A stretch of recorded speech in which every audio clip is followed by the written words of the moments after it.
Alright, what's going on, you guys? It's Resto, and in today's video we're going to be covering the 20 Twink Enhanced Shaman. Per usual, we're going to keep these videos short and sweet and to the point. And just like all the other guides, I'm going to be tailoring these to war games. With the current state of retail being a current one-shot fest, it's just not worth promoting. However, if you are about that degenerate behavior, have no fear, I will be including some pug information as well, so just be sure to stand by. When showing the gear off on the tune, this is exactly what I was running in the war games, just like all the other guides that I will be uploading and have uploaded. It's always going to reflect the gear that I was using in that gameplay. However, when it comes to the Enhanced Shaman, we currently have a rule setting of pure stamina, with the exception of having Dancing Steel on your weapons, just to give that level balance, so that way you're able to do something as an enhance. When it comes down to the stat priority, I'm mainly prioritizing mastery into versatility with a little bit of crit. Haste isn't really that much of a priority for me.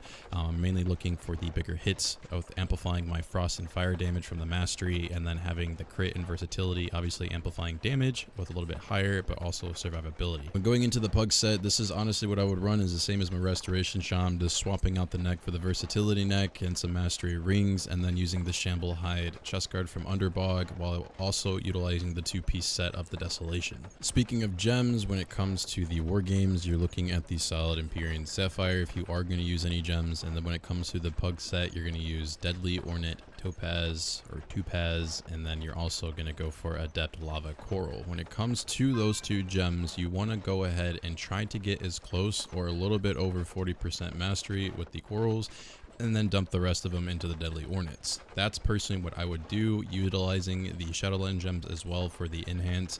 I would use the clusters as versatility, and then everything else should level out. Moving on to the talents, this is what I personally run. I'm amplifying my defensives a little bit with the shields, and then I'm also using the talent tree to amplify my offensive spells, so that way I'm a little bit more pressure on the team fights. Then finally, as far as the professions go, you're going to go leatherworking for the leg enchant and inscription for your shoulder enchant.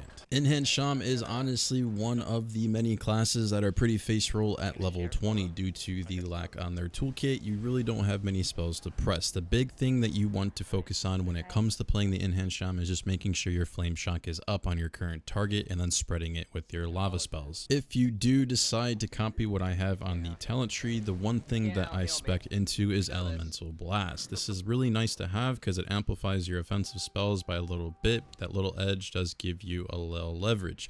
So with that being said, you do want to make sure this is always up. It really doesn't have that much downtime, but what I'm looking at here is not keeping it up 100%, but I'm looking at the targets as I'm casting this. You can use this as an execute if you need that extra damage to finish someone off, but at the same time, you also don't want to waste that timer. So if you're going to cast it on someone, make sure it's going to be a fight that's going to last. Regarding the defensiveness on the Enhanced Shaman, it's honestly very low, hence the reason why I spec'd into it on the left side on the talent tree. This is going to help me keep me up a little bit, increase my health pool, but also give me the defensives that I need to kind of maintain a health bar, to make my healers have a little bit easier job of keeping me up.